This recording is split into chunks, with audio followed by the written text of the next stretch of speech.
This is Dr. David Bauer in his teaching on Inductive Bible Study. This is session number 10, Survey of Parts and Wholes, Survey of Divisions, Sections, Segments, and Genre.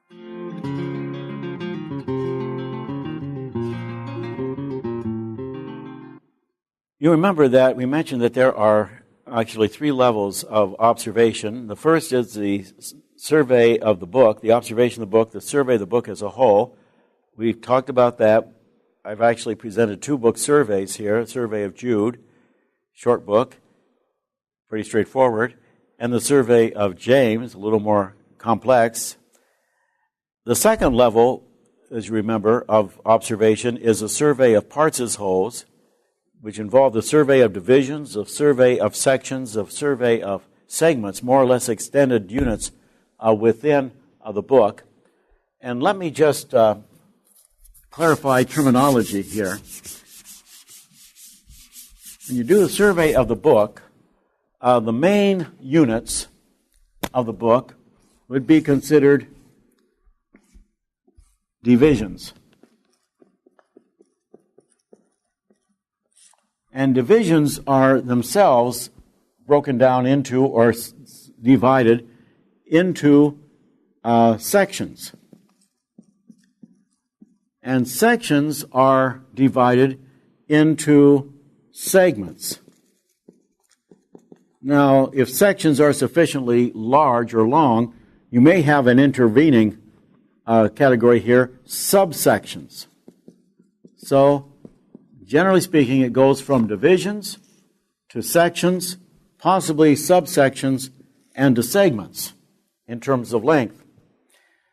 Now, just in case that's too simple, let me complicate matters a bit and point out that segments are defined by length. A segment is two or more paragraphs about the length of an average chapter, though not necessarily corresponding to a chapter, bound together by common theme and by common structure. Two or more paragraphs about the length of an average chapter, though not necessarily corresponding to a chapter, bound together by common theme and by common structure, which means really that a major division within a book might also be a segment. As a matter of fact, that's exactly what we found in my survey of James, where the first major division of the book is 1, 2 through 27. That is a major division of the book, but it is also a segment because it is a group of two or more paragraphs about the length of an average chapter bound together by common theme and common structure. So for the sake of simplicity, we'll assume that we're talking about the survey of segments here. But what I'm saying about the survey of segments can apply to the survey of divisions or the survey of sections. In terms of the identification of materials, we might go ahead and identify the specific materials by giving a brief title to each paragraph, thereby recalling the contents of the paragraph, helping us to recall by association the content of the segment by paragraphs, and to be able, therefore, to think through the contents of the segment without recourse to the text. Also structure, and you'll see that the process of segment survey corresponds generally to the process of book survey. So once again, as in book survey, so in segment survey, the center of what we're doing really is structural analysis.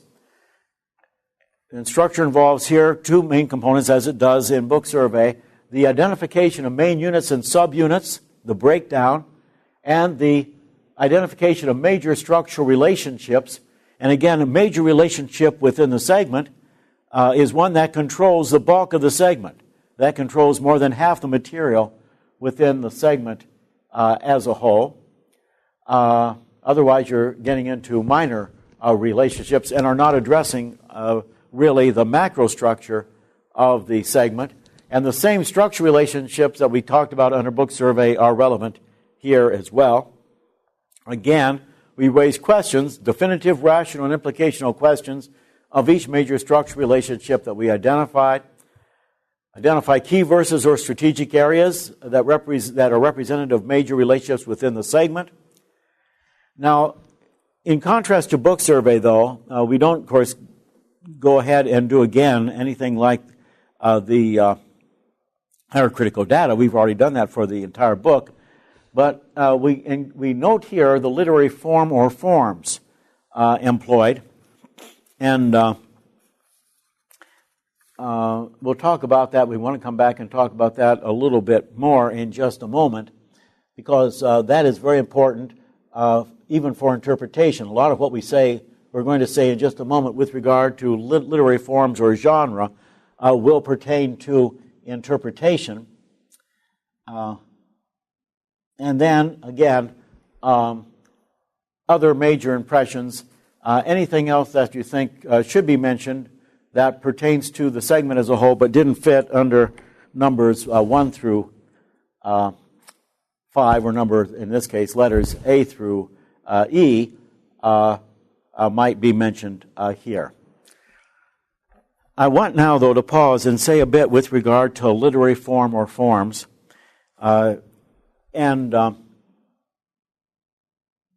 This pertains actually to the whole issue of genre. Matter of fact, these two terms are basically synonymous. By literary form, we really mean genre here. It's important to realize that every passage, really every speech act, involves genre.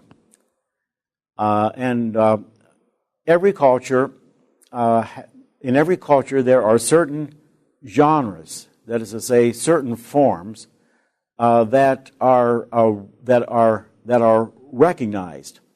When a writer makes use of a certain genre, the writer assumes that his readers will recognize the genre, will be able to recognize that this is a genre that he is employing, and will also recognize the character of that genre, and will know what kinds of reading strategies, what kinds of reading moves are necessary in order properly to construe this passage according to the genre in which it is cast, over against reading it according to other kinds of genre. Wittgenstein refers to this as rules of the language game. Genre actually involves a kind of implicit code. As I say, every passage involves a certain kind of genre, and every genre involves an implicit code. To the genre clues the reader in to interpret this passage according to the character and the requirements of this genre, over against reading it according to other kinds of genres. Now, genre is kind of an interesting category or issue, because you have various levels of genre. You have some genres that are quite general. General genres, we might say. And these general genres themselves can be subcategorized in terms of more specific genres.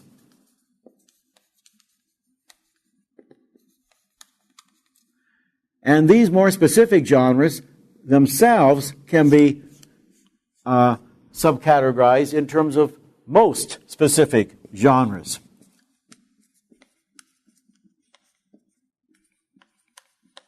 An example of a general genre like prose narrative can be subdivided into various kinds or various genres within prose narrative. And, for example, healing story or the like. And healing stories themselves can be subdivided further. Now, the genres that we identify at the point of segment survey are actually more general genres, not more specific, because if you get into more specific genres, if you try to identify more specific genres at the point of observation, you necessarily get into a great deal of interpretation. You have to assume that some of these more specific genres were known and were used and would be recognized at certain times and by certain people in the culture or subculture to which the readers belonged and that kind of thing. So it's really safer to avoid a kind of premature interpretation at this level to talk about more broad categories of genre than more specific ones. But here are some of the major types of genre that we encounter within the Bible. The first we'll mention is discursive, which is a genre of logical argumentation. This is really the kind of thing that we find virtually in all epistles. You might cite any passage here in James or in Hebrews, discursive, the genre of logical argumentation. You find it, though, also in other parts of the canon. For example, Mark 13, the end-time discourse in Mark's Gospel, is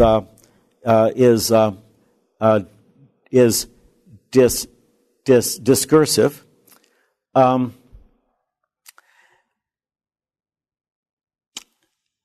One of the characteristics of discursive logical argumentation, or of genre, discursive genre, is that it is assumed, unless there are clear indications to the contrary, that the language that is used will be literal rather than figurative.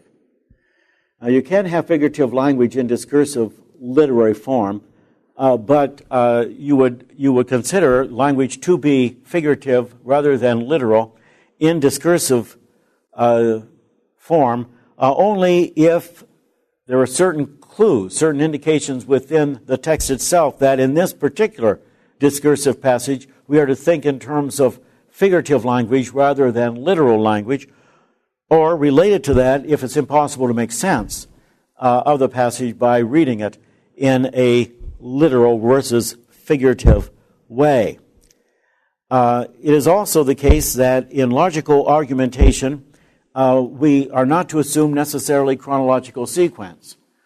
The passages move along really thematically, logically, rather than necessarily chronologically.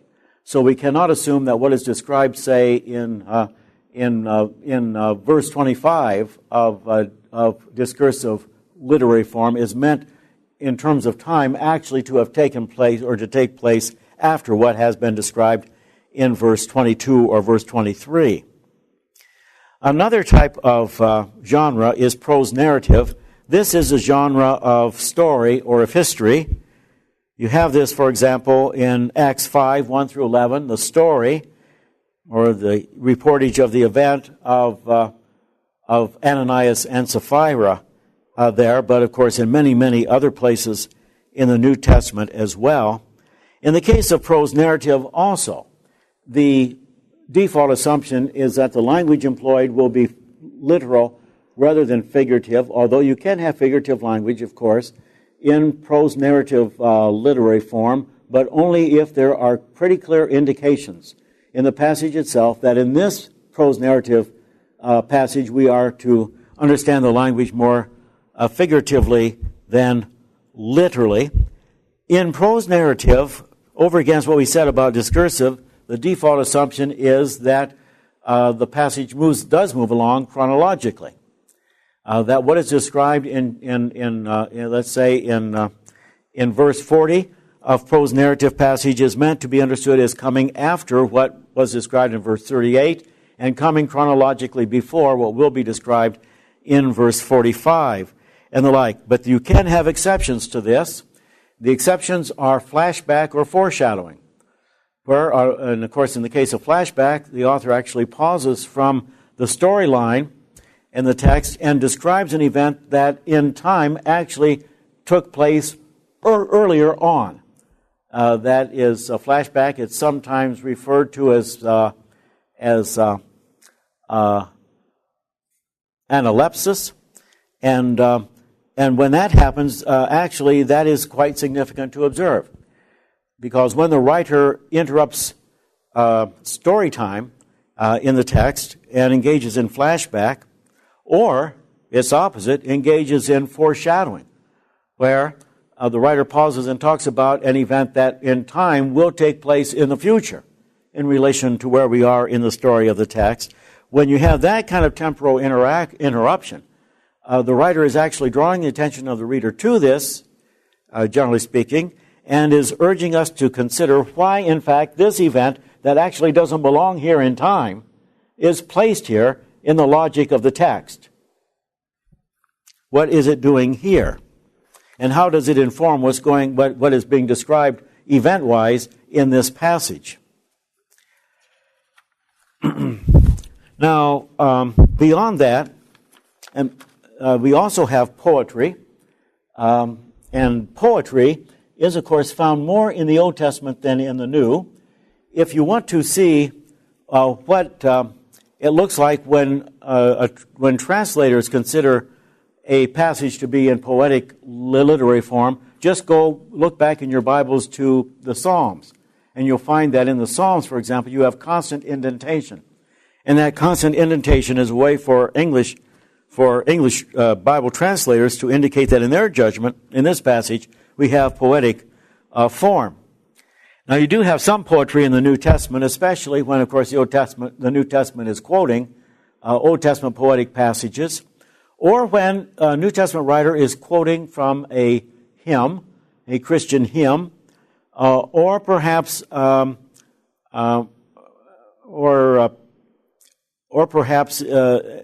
is putting forth a creed. Some of the creeds that are incorporated in the New Testament seem to have been composed in poetry. But for the most part, you have poetry in the Old Testament rather than in the New Testament. Now, biblical poetry is not characterized for the most part by rhyme, as is the case with at least a lot of modern English poetry. For the most part, you do not have rhyme, although there is some rhyme in Hebrew poetry, but of course the rhyme is in Hebrew and is not necessarily ascertainable or distinguishable in the English translation. But it is characterized, poetry is, by meter. That is to say, by rhythm. If not by rhyme, at least by rhythm. So many beats to the line, this kind of thing. And you can imagine that this would be quite helpful in interpreting biblical poetry. To know, for example, where the beat falls, where the rhythm is, in terms of where the emphasis may lie, and also how one stanza relates to another stanza in terms of sense.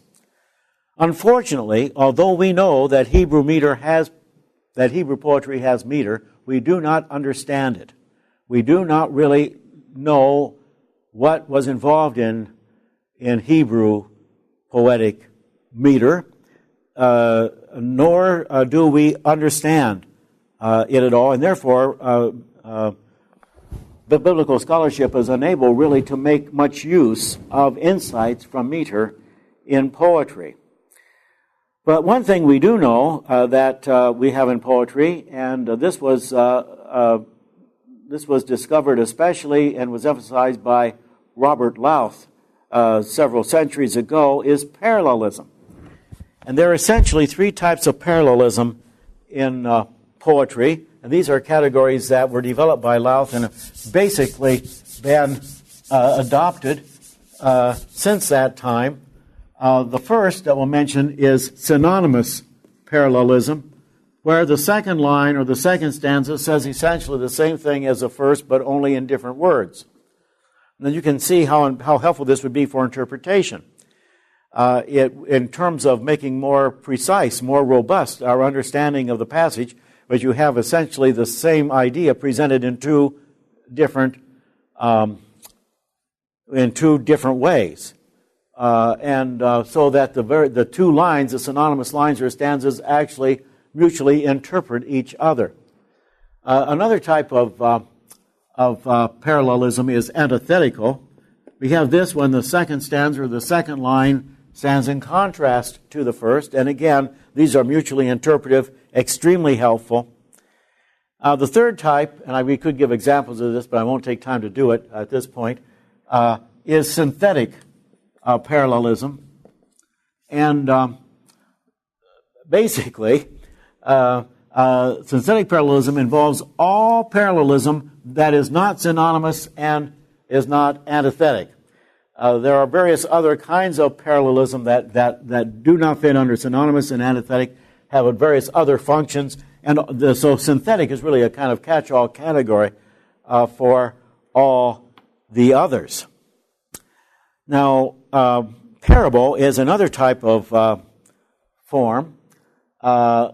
Story, normally a story from everyday life that points to a spiritual truth, and could say a great deal more here with regard to parable. But the word parable, or English word parable, actually is a transliteration of the Greek parabole, which means literally a casting alongside, a setting alongside.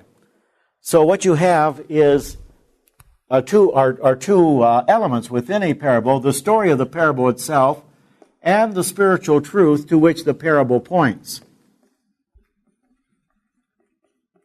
I say spiritual truth. Biblical parables, of course, especially point towards spiritual truth, but the truth or the spiritual truth to which it points. And the main issue here, really, in parable is what is the relationship between the story of the parable and the spiritual truth to which it points. Now, in the early church, a major way, a favorite way, although this wasn't practiced by all the fathers by any means, but a favorite way of interpreting parables was as allegory, where every detail of a parable had its own spiritual counterpart. And often this allegorical interpretation of the parables had little to do with the story of the parable itself, or the context, the gospel context of the parable, but it was really a matter of every detail having its own spiritual counterpart that did not contribute really to anything like the main point of the parable itself. This is an allegorical approach, and you find this among others in St. Augustine.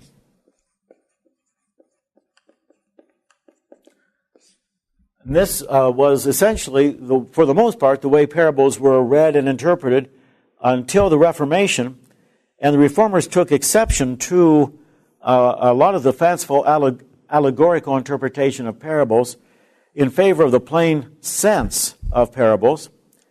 But the Reformers often didn't practice what they preached, and they often fell back into allegorical interpretation. And of course, in their interpretation, the Pope tended to function pretty prominently and never in a very happy sort of way. This was the way things stood until at the end of the 19th century, we had the production of what is arguably the most significant work in the whole history of parable interpretation by the German scholar Adolf Jülicher.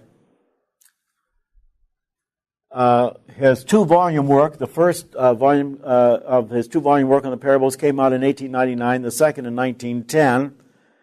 It's a two-volume work that has never been translated into English. The title is Die Gleichnisreden Jesu. If it were to be translated into English, the title would mean The Parables of Jesus. He argued that the parables as Jesus spoke them had one point and one point alone. And all the details of the parable existed only to provide interest and color to the story. There was no spiritual counterpart here at all. So you have Augustine who engages in, as I say, an allegorical approach, where every detail has its own spiritual counterpart that goes all over the place. They're not really those details and the spiritual truth that are represented represented by the various details are not related to each other in terms of the logic of the parable. That kind of allegory on the one hand, over against a rather severe absolute one point only.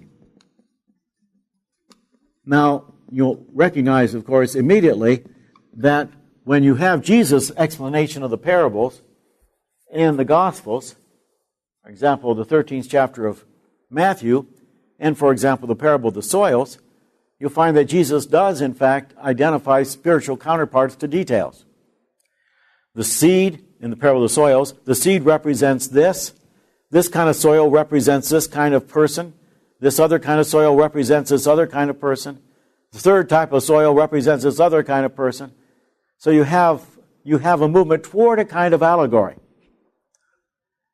So when Jülicher argued that the parables have 1 point and 1 point only, he insists that that was true of the parables as Jesus himself spoke them. He insisted that the explanation of the parables, Jesus' explanation of the parables that we find in our Gospels, are, to use a technical expression, non-dominical.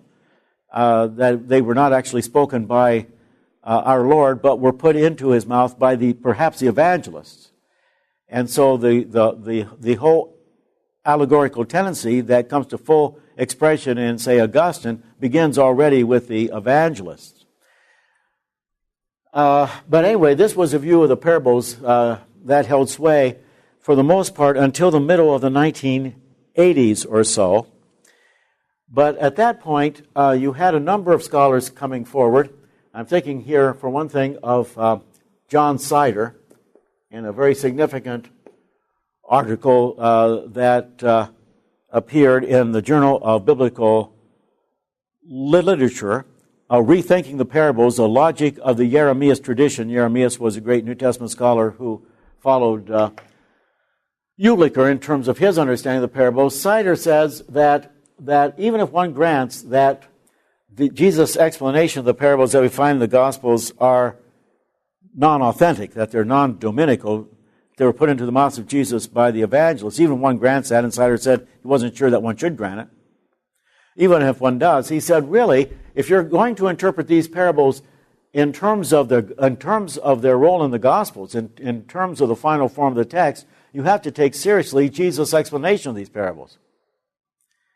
And so the key to interpreting parables according to their New Testament context is to interpret parables according to the method that Jesus employs in parable understanding as expressed in his own explanations. He says if you do that, you'll find that both Jülicher and Augustine are right to an extent. That Jesus' parables, as he explains them, do have one main point. They don't go all over the place. This detail having to do with this theological truth, this other detail having to do with this other theological truth. No, the parable does have one main point, but the details do have spiritual counterparts, but they support and develop the one main point. So you have one main point that is developed by the spiritual truth expressed by the details of the parable. And really, by and large, this is the way the parable interpretation has gone in the past several years. And you can see how recognizing what's involved in parable interpretation is very significant in interpreting passages in this parable genre. If you accept, as I do, Sider's position here that if you read the parables according to their gospel context, including the explanations that you have, parables have one main point with the details having spiritual counterparts that develop or expand upon that one main point, then that is a way, of course, that you will approach the parables, you will interpret them accordingly. Now, apocalyptic was a genre that attempted to present really transcendent divine action in an encoded form. Apocalyptic was really not simply a type of literary form. It was also a socio-religious movement that flourished about 200 years on either side of the birth of Christ. This was a movement that involved people who felt themselves marginalized, both religiously and socially. from the elites, from the mainstream, and who actually believe that although God, as creator, still exercised control and rule over the world, that he had sovereignly decided not to manifest or make known, make clear his rule over the world, and would not do so until the end, until the eschaton. In the meantime, God was active and was moving history toward the great consummation, the eschaton, the apocalypse, but in hidden ways, ways that were not really observable by persons who were not given help to see it.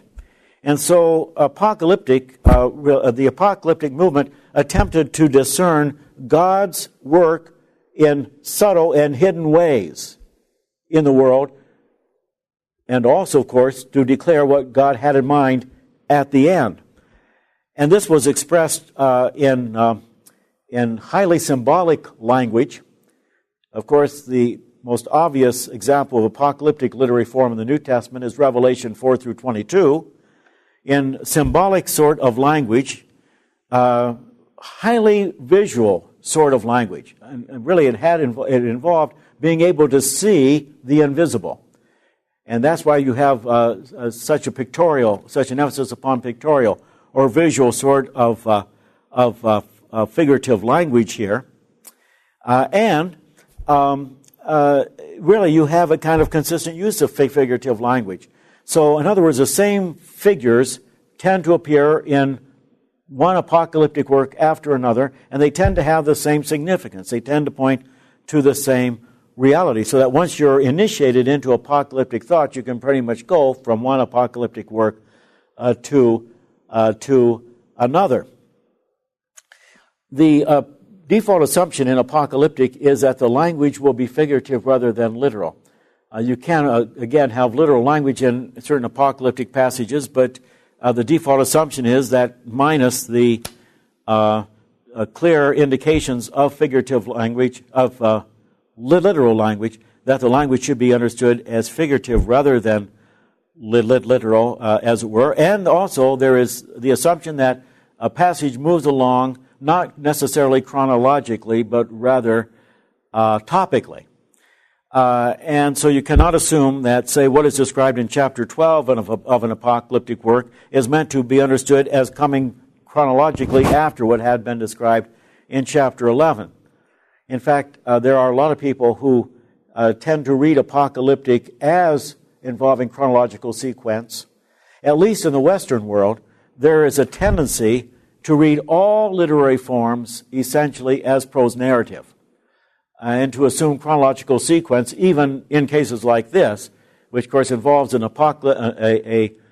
genre that is not used and is not familiar anymore, to read even apocalyptic, which, as I say, does not move along in terms of generic expectations chronologically, to read it in a chronological way. And this has led to a whole industry, if we may put it so. I'm not using that language necessarily pejoratively, but I might say there are a number of people who have made a career of eschatology and of laying everything out in terms of the details of the end on the basis of a chronological reading of Revelation 4 through 22, which may be problematic. And then drama or dramatic prose, which really involves prose, but the personification and vivid description of events or ideas for their moving effect. So although it's in the form of prose or story, the point is not to relate a happening or a story as such, but to use the various characters or the various events in the prose passage as representing cosmic realities. I think a great example here is the 37th chapter of Ezekiel, the famous Valley of Dry Bones chapter, where it's quite clear that Ezekiel doesn't actually go into a valley and see dry bones that come together and are enfleshed before his eyes, this kind of thing. He's not talking about that as an event, but using the prose in a dramatic fashion to talk about realities, other kinds of realities, that God is about. Another example of this would be the 7th and 8th chapters of Proverbs, where wisdom is presented as a virtuous woman, and foolishness is presented as a prostitute. And he's not really talking, although he uses language that refers to prostitute and what a prostitute does and the seductions of prostitution and all this kind of thing. He's really not talking about prostitution. His point is to use prostitution or a prostitute as an image for wisdom. So quite clearly, it's important to interpret passages according to their genre, and not engage in what we might call a violation of genre, which happens, as I say, if you interpret a passage that belongs to one literary genre as though it belonged to another. An example I gave is from Apocalyptic. To interpret Apocalyptic as though it were prose narrative, including moving along and assuming a chronological sequence when in fact it's inappropriate, given that genre, to assume a kind of chronological sequence. Now, the place to go for a description of and further study of and an understanding of these genres, these various genres, the kind of the default reference where to go to for something like that is Bible dictionaries. Now, I realize that many of you who are watching this video may not have access to various kinds of secondary resources. But let me just say, if you do have access to secondary resources, either in your own libraries or in libraries that may be available to you, or perhaps even online, one of the most significant, and I think everything else being equal, the most significant kind of resource to have for biblical studies is Bible dictionary. And if you have access to it, if you can afford it, a multi-volume Bible dictionary is really appropriate for anyone involved in Christian ministry. A single volume Bible dictionary simply is too selective, too brief, too sketchy in order to be a great deal of help. Now, I have actually produced a bibliography of works on various aspects of biblical study. It's entitled Essential Bible Study Tools for Ministry, and I do have a section here on Bible dictionaries. The most authoritative biblical or Bible dictionary is probably considered to be the Anchor Bible Dictionary. It's 6 volumes. It is somewhat expensive. It is available, incidentally, both in book form and also electronically. One that is not quite as extensive, but still a very robust, multi-volume Bible dictionary is the International Standard Bible Encyclopedia, often referred to acrostically as ISBE, I-S-B-E. If you make use of this, you want to be sure to get the International Standard Bible Encyclopedia, the one that is edited by Bromley and not by Orr. The one that was produced by J. Edwin Orr came out in 1929, is quite dated. It is being sold by by a major publishing house, being touted by it. You do not want that. It's really dated. You want to get the more recent edition edited by Bromley. Another very helpful one, and actually this is the most recent one, is the New Interpreter's Dictionary of the Bible, published by Abingdon. That is in 5 volumes. But they have articles on all of these literary forms. They go into detail and are quite helpful in terms of the interpretive significance of these literary forms. Now, in the next segment, we are actually going to look at the segment survey, do a segment survey of the first chapter of James. And so again, before you watch that video, I'd encourage you to read the first chapter of James. Try to do what you can in terms of making sense of it by way of a segment survey, and then we'll talk about that at the beginning of the next segment.